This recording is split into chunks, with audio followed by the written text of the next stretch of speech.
Fala galera, beleza?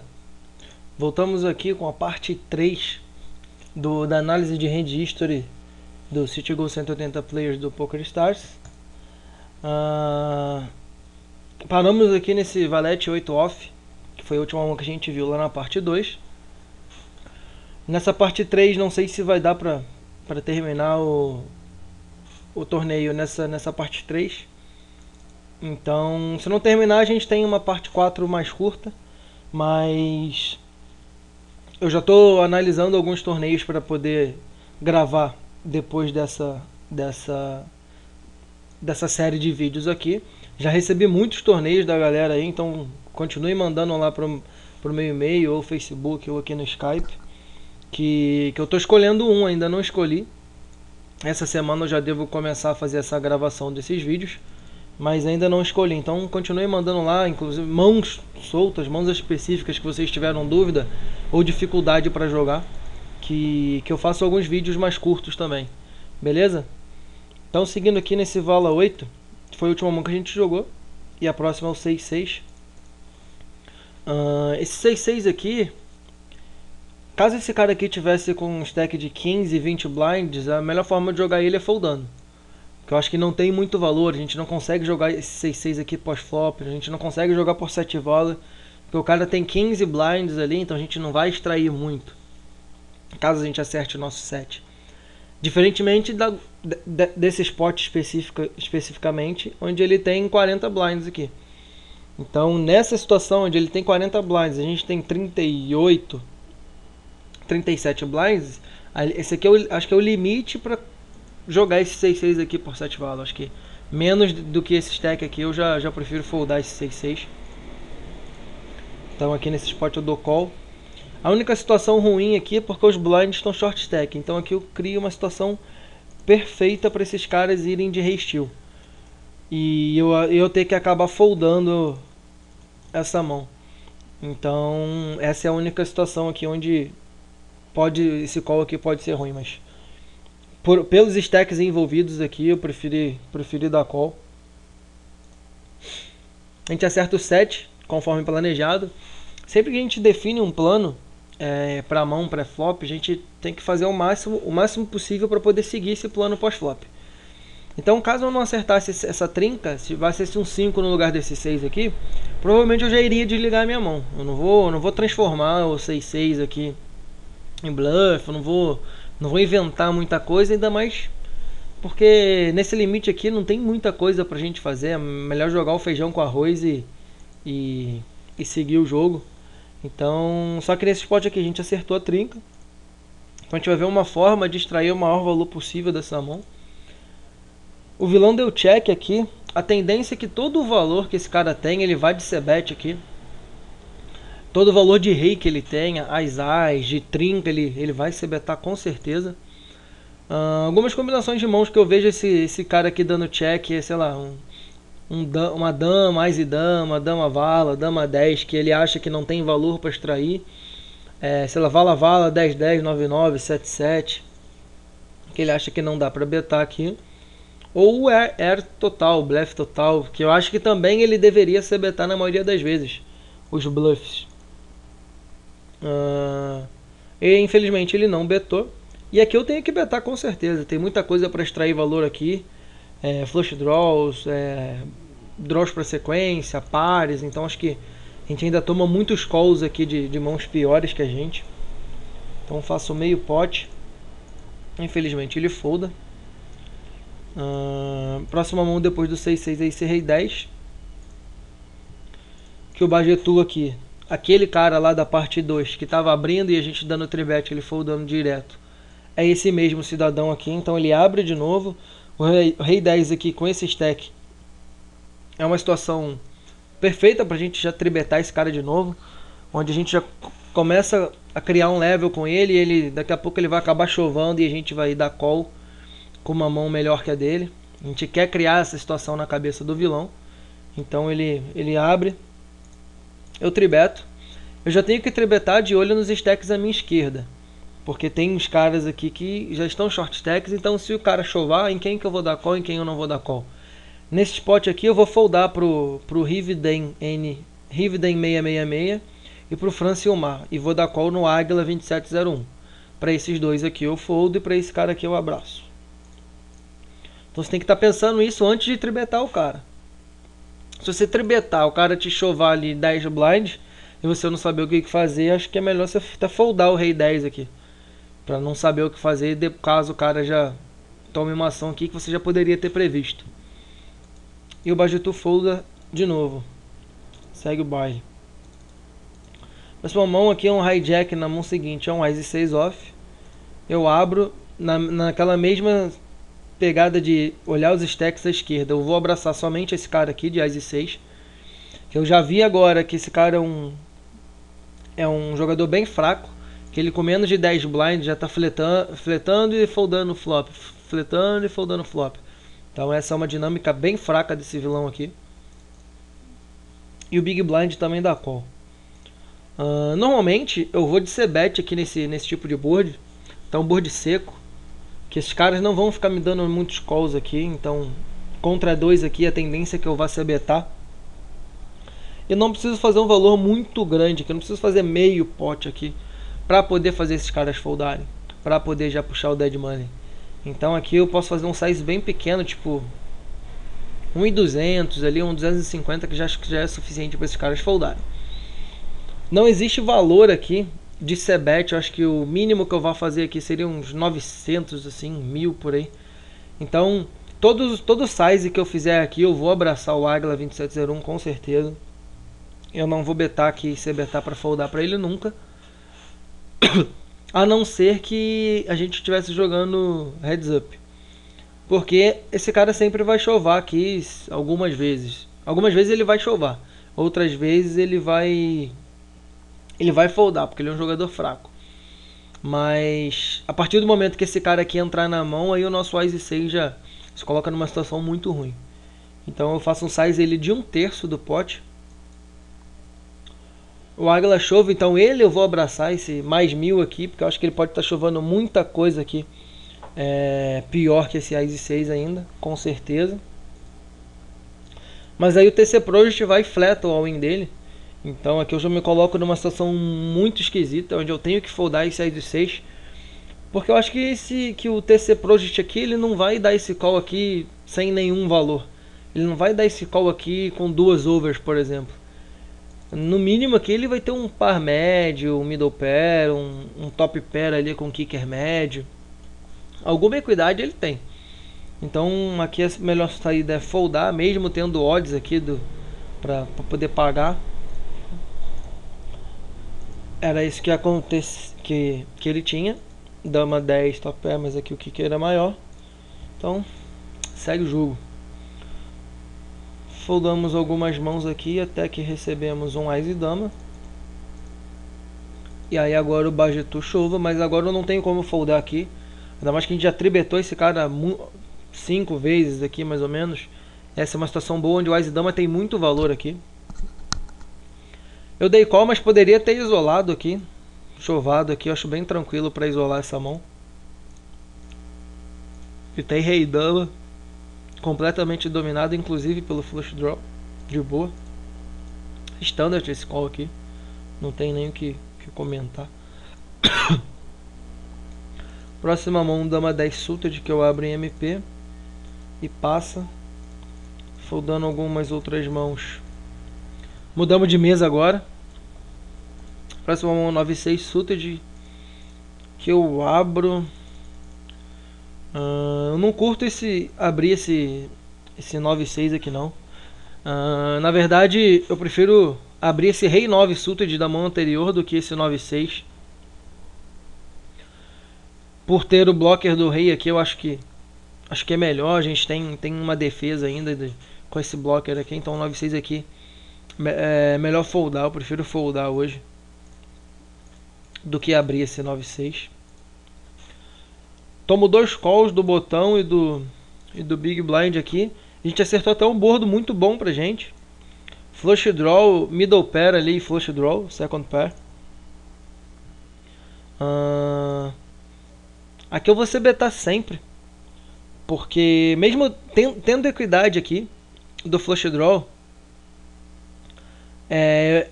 eu diminuo as chances de alguém desses caras aqui também terem flush draw. Então, acho que eu diminuo um pouco o range que eu extraio o valor betando 6 aqui. E tomo call de algumas vezes pares ali que eu tô ganhando e perdendo, tipo par de 5 pode me dar call ainda, par de 4. Mas também tomo call de 7-7, 8-8, que aí eu já tô perdendo. E do range que eu tomo call perdendo, eu ainda tenho um backdoor flush draw aqui. Acho que é tranquilo. É tranquilo betar aqui para esses caras foldarem as mãos que a gente tá perdendo. Bem tranquilo. E caso esse cara aqui tem muitas cartas boas pra gente no turn. O flush, obviamente, o flush é uma carta de ouros, é uma carta muito boa pra gente. Um 6 também é uma carta muito boa pra gente, com certeza, que aí o nosso 6-6 aqui, o nosso 6 já ganha muito valor. Onde aqui eu acho que o nosso 6 ainda não tem tanto valor assim, que eu acho que esses caras não vão ficar dando muitos call com mãos piores. E tem muitas cartas altas que fortalecem o nosso range de agressor aqui. Então, tipo, vamos supor que bata um Ás agora. Um Ás de pausa aqui no turn é uma situação perfeita para eu dar um second barrel. É uma situação perfeita para fazer um 7-7 foldar, um 8-8 foldar, um 9-9, um 10-10. Esse tipo de mãos médias ali que tem valor ainda, que tem um valor de showdown. Eu consigo fazer foldar essas mãos. E caso essas mãos continuem dando call, eu ainda tenho a equidade do flush. Então acho bem tranquilo já CBtar aqui pensando um pouco nas próximas streets. Eu faço 1375, tomo o call do botão e o Big Blind folda. Turn é um valete. O valete pra cima é uma dessas cartas boas pra gente continuar betando aqui. Então, acho que na maioria das vezes eu vou barrelar aqui, eu vou de second barrel aqui. Acho bem tranquilo. Faço 2,100 e esse cara folda. E aqui eu já faço um valor de size que, de novo, pensando na street posterior, eu tenho que fazer um valor que, caso eu acerte a equidade do meu flush, eu já consiga chovar para esse cara me dar call aqui e eu não ter que overbetar o pot. Então eu faço 2,100, ele vai me dar call de 2,100, o pot já vai para 10 mil e ele vai ter 8 para trás. Então eu não vou precisar overbetar para stakear o cara. Beleza? Então, passado algumas outras mãos aqui, a gente tem vala-vala. Abro o mini raise no vala-vala. A gente acerta uma trinca, acertamos o 7 aqui contra o small blind. E é uma situação que eu vou CBtar sempre esse tipo de board. Acho bem tranquilo CBtar, encaixa bastante no range desse cara aqui. Então a gente vai extrair bastante valor aqui agora. Eu faço ali quase meio pote, tomo call do vilão. Então a gente bate um 10 de espada, que é a pior carta possível pra gente aqui. O 8 de espada também seria bem ruim pra gente. Então o 10 aqui ele conecta muito, fortalece muito o range de quem tá dando call aqui. Então se ele, sei lá, combinações que ele tinha, qualquer carta de espada fortaleceu o range dele. Straight draws aqui fortaleceu demais. Ou se ele já tem o flush agora, fortaleceu mais ainda o range dele. Então acho que a pior carta possível para vir no turn era esse 10. Infelizmente o vilão vai de check. Então aqui, tipo, me coloca numa situação muito ruim aqui de betar. Porque se eu beto e tomo uma volta, eu vou ter que foldar o vala-vala. Eu não vejo ele me chovando aqui mãos piores que o vala-vala. Eu não vejo ele me chovando 2 pares, por exemplo. Então eu prefiro ir de check behind aqui para controlar o pot. Dependendo da carta que venha no river, ele ainda pode me blefar algumas vezes. Ou ele ainda pode valor betar 2 pares. Ele ainda pode fazer alguma coisa e eu dar call por valor ainda no meu vala-vala. Mas nesse spot aqui, se eu beto e tomo uma volta, eu vou ter que acabar foldando esse vala-vala. Então por isso que eu preferi ir de check behind no turn. River bate um 8, que era... O 8 de espada era a pior carta possível. Agora o 8 aqui também é bem ruim pra gente. Então... Acho que todas as vezes que esse cara aqui betar, ele nunca vai betar 2 pares aqui. Ele nunca vai betar um par médio. Ele sempre vai betar valores aqui de flush ou sequência. Então a tendência é que ele bete e eu vou foldar. Se ele der check, eu vou de check behind, porque aí eu não preciso betar para transformar o meu vala em bluff. Porque se ele dar check e eu beto, ele não vai me dar call de 2 pares, ele não vai me dar call com um par somente. E trinca de 7, de 9, de 10 aqui ele nunca tem, porque ele não joga dessa forma. As trincas. Então, e as trincas agora, se ele jogou a trinca dessa forma, ele não vai betar a trinca também. Então se ele dá check e eu beto, eu não tomo call de nenhuma mão pior que a minha. E se ele dá check e eu dou check behind, eu mantenho o range dele inteiro aqui. Eu mantenho os 2 pares que ele não beta, e se eu beto ele foldaria, mantenho um par, mantenho as trincas menores caso ele tenha. Então acho que se ele der check, eu vou de check behind, se ele betar eu vou foldar aqui com certeza. Ele faz meio pote ali, então é um size de bastante valor aqui agora. E eu foldo. O bordo não foi favorável pra gente. Beleza? Então passando algumas outras mãos. Esse 4-4 é uma situação que eu prefiro abrir ele estando deep stack ou em late position aqui agora. Em early position aqui eu prefiro foldar esse tipo de mão. Tem muitos caras short stack aqui que podem chovar e eu vou ter que foldar aqui. Eu não tenho muito jogo pós-flop com esse 4-4 e com os stacks da mesa. Então prefiro foldar. Passando algumas outras mãos. Rei dama no small blind.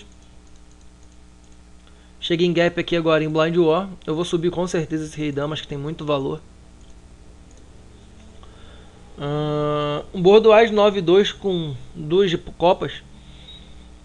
Esse é um tipo de situação onde a gente pode jogar de 2 maneiras. Tipo, uma é que tem muito mais ases no nosso range do que no range do vilão. Acho que a maior parte dos ases, muitos ases aqui, por exemplo, Ás e valete mais, talvez até Ás e 10 mais, ele já vai de tribet pré-flop, de tribet por valor com essas mãos.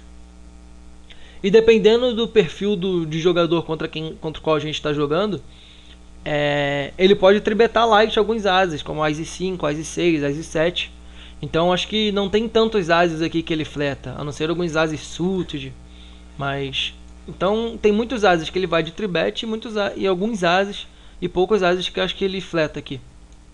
Mas pode ter, claro. Não vou tirar completamente do range dele. E tem muito mais ases no meu range de agressor aqui, de estar agredindo. Então eu posso jogar aqui, cebetando por esse motivo, acabar tentando blefar essa mão aqui, fazendo ele foldar muito parte do range dele, tentando representar esse Ás aqui. Ou eu posso jogar esse rei dama por valor, que eu acho que esse rei dama tem valor também. E por que eu acho que o rei dama tem valor? Os ranges aqui em blind war são muito grandes. Então eu posso ir de check, controlando o pot. Eu posso fazer esse cara me blefar algumas vezes. Eu posso ir de check e ele betar para tentar me tirar do pot, porque ele acha que se eu tivesse o Ás, eu cebetaria na maioria das vezes. Eu não conheço o jogador, então eu não sei se ele é um regular capaz de me flutuar aqui. Eu cebetar, ele me dá call para eu dar check e ele me betar. Caso fosse um regular capaz de fazer isso, a cebet por valor aqui também é boa, porque ele vai me dar call com mãos piores que o rei dama para eu dar check no turn e ele me betar. Então nessa situação eu poderia betar, ele vai dar call, eu vou dar check no turn, ele vai betar e eu vou dar call, porque eu escolhi jogar o rei dama por valor. Mas ir de check aqui eu acho que eu controlo mais o pot, eu faço esse cara continuar blefando também algumas vezes. Então acho que essas duas linhas é bem tranquilo jogar essa mão aqui. Nessa situação eu fui de check,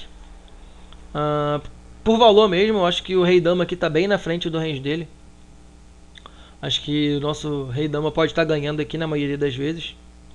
O vilão vai de check behind. Check behind aqui dele continua sendo um range muito grande. Acho que não tem ases no range dele aqui. Se tivesse, eu acho que ele já betaria aqui no bordo com flush draw aqui. Esses caras morrem de medo de flush draw. Não pode ver duas cartas conectadas assim no bordo que já fica um maluco. Então os ases aqui que ele possa ter, eu acho que ele já betaria. Turn 3 de espada que não muda muita coisa. Então essa é uma situação que o meu Rei Dama pode continuar ganhando aqui.